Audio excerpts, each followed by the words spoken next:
திருப்பதியில் நாளொன்றிற்கு 3,50,000 லட்டுகள் தயாரிக்கப்படுது. திருமலை திருப்பதி தேவஸ்தானத்தினுடைய அபிஷியல் வெப்சைட்டின் தகவலின்படி நாளொன்றிற்கு 60,000 முதல் 80,000 வரையிலான பக்தர்கள் திருப்பதியை விசிட் செய்யறாங்க.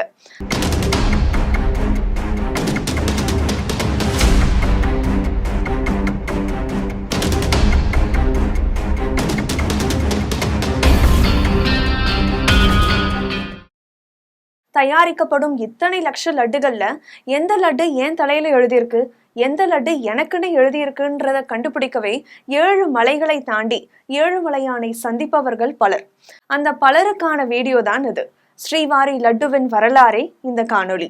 திருமலை கோவிலில் லட்டு வழங்கும் வழக்கமானது 300 ஆண்டுகளுக்கு முன்பாக, சரியாக சொல்ல போனால் ஆகஸ்ட் 2, 1715 ஆண்டுல தொடங்கியிருக்கு. 2009 ஆண்டில் ஜியோகிராபிக்கல் இண்டிகேஷன் டேக், அதாவது இந்திய புவிசார் குறியீட்டை தாங்கள் தயாரிக்கும் லட்டுகளின் காப்புரிமையா வாங்குறாங்க திருமலை திருப்பதி தேவஸ்தானம்.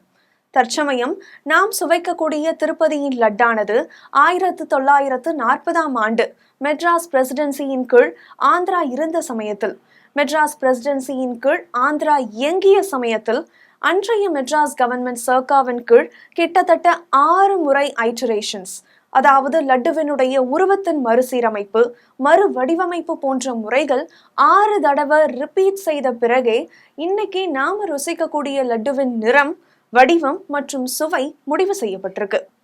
சரி, இத்தகைய சுவை மனம் கொண்ட ஸ்ரீவாரி லட்டுவை கண்டுபிடிச்ச ரசவாதியை நாம தெரிஞ்சுக்க வேணாமா?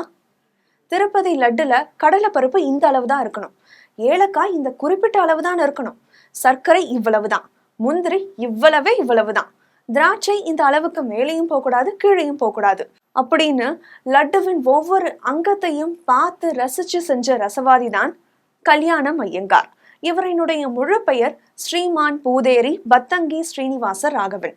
பூதேரி அப்படிங்கிறது இவரினுடைய கிராமத்தின் பெயர்.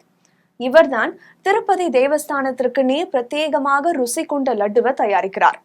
பின்னால இவருடைய மகன், சகோதரர்கள் அப்படின்னு அவருடைய பாரம்பரியமான குடும்பமே இந்த லட்டு தயாரிப்பு பணியில ஈடுபடுறாங்க.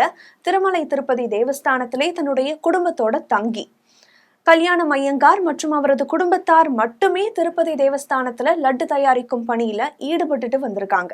ஆனால் 2001 ஆண்டு லட்டுக்கான டிமாண்ட் அதிகரிக்கவே திருப்பதி திருமலை தேவஸ்தான ஊழியர்களும் லட்டு தயாரிப்புல ஈடுபடுத்தப்படுறாங்க முதல் முறையாக. லட்டுகள் அனைத்தும் பொட்டு அப்படின்னு அழைக்கப்படக்கூடிய தேவஸ்தான சமையல் அறையில தயாரிக்கப்படுது. அதிகரிக்கும் டிமாண்டின் காரணமாக அடிஷ்னலான கிச்சன் லட்டு தயாரிப்பதற்கு மட்டுமே பூந்தி பொட்டு அப்படின்ற இடத்துல, அதாவது தேவஸ்தான அலுவலகத்துக்கு அருகிலேயே பூந்தி பொட்டு அப்படின்ற சமையல் அறையில தயாரிக்கப்படுது. சரி, திருப்பதியில தயாரிக்கக்கூடிய லட்டுகள் 3 வகைப்படுது. முதல் லட்டினுடைய பெயர் ஆஸ்தானம் லட்டு, 2ஆம் லட்டினுடைய பெயர் கல்யாண உற்சவம் லட்டு, 3ஆம் லட்டுவின் பெயர் புரோக்தம் லட்டு. முதல் லட்டான ஆஸ்தானம் லட்டு பத்தி பார்ப்போம். ஆஸ்தானம் லட்டு என்பது சிறப்பு பண்டிகை நாட்கள்ல மட்டுமே தயாரிக்கக்கூடிய ஒரு லட்டு. மேலும் சிறப்பு விருந்தினர்கள், சிறப்பு அந்தஸ்து கொண்ட முக்கியஸ்தர்களுக்கு மட்டுமே இந்த ஆஸ்தானம் லட்டு வழங்கப்படுது. நம் நாட்டினுடைய பிரதமர், நம் மாநிலங்களினுடைய முதலமைச்சர்கள், பிற நாடுகளினுடைய தலைவர்கள், இவர்களால மட்டுமே இந்த ஆஸ்தான லட்டை சுவைக்க முடியும். இந்த ஆஸ்தான லட்டானது பொதுவாகவே 750 கிராம் எடை கொண்ட லட்டாக இருக்கு. அடுத்ததாக கல்யாண உற்சவம் லட்டு. பெயருக்கேற்றார் போலவே ஸ்ரீ வெங்கடாஜலபதியினுடைய கல்யாணத்துக்கு தயாரிக்கப்படுற லட்டு தான் இந்த கல்யாண உற்சவம் லட்டு. அடுத்தபடியாக 3ஆம் laddu, last but not the least இல்லையா, புரோக்தம் லட்டு. இந்த புரோக்தம் லட்டு தான் பக்தர்களான நமக்கு வழங்கப்படும் லட்டுகள். சரி, இறுதியாக சர்ச்சைகள் பல தோன்றினாலும் திருப்பதியின் லட்டின் மீதான நமது இச்சை குறையுமா அப்படிங்கிறது கேள்விக்குறிதான். ஜெம் தொலைக்காட்சிக்காக கனகதாரா.